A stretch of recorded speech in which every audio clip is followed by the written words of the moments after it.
Ассаламу алейкум, мои дорогие братья, и большой всем привет, рад вас всех видеть на нашем канале, посвященный спорту и жизни Таджикистана. Ребят, у меня на данный момент срочные новости. Срочно рейсом Таджик Air из Москвы в Душанбе доставят 28 тел скончавшихся граждан Таджикистана и 213 депортированных. Ребят, по информации новостей, ночью 19 мая из московского аэропорта Домодедово чартерным рейсом авиакомпании Таджик Air в Душанбе доставят 28 тел граждан Таджикистана, скончавшихся за последние 2 месяца в разных регионах России. Этим же бортом из России будут депортированы примерно 213 граждан Таджикистана, которые содержались в спецприемнике Сахарова. Об этом, ребят, сообщает таджикский правозащитник Каримджон Юров.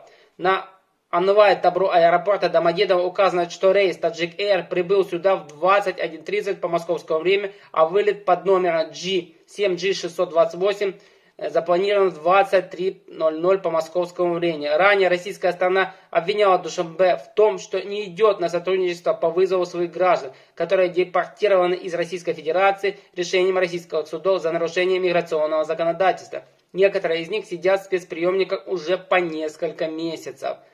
По полученным информации, только в спецприемнике Сахарова собралось более 200 граждан Таджикистана. Более 110 таджикских мигрантов ждут своего возвращения на родину в спецприемниках Санкт-Петербурга, 80 в Екатеринбурге. Десятки таджикских граждан уже по несколько месяцев сидят в спецприемниках Рязани, Тулы, Воронежа, Владимира, Саратова и других уголков России. Рейсом, ребят, Таджик Air на родину отправят также 28 тел граждан Таджикистана, большинство которых скончались в Москве и Московской области. Но для отправки на родину Москву привезли также несколько тел из других регионов Российской Федерации, в том числе убитого в Саратове гражданина Таджикистана.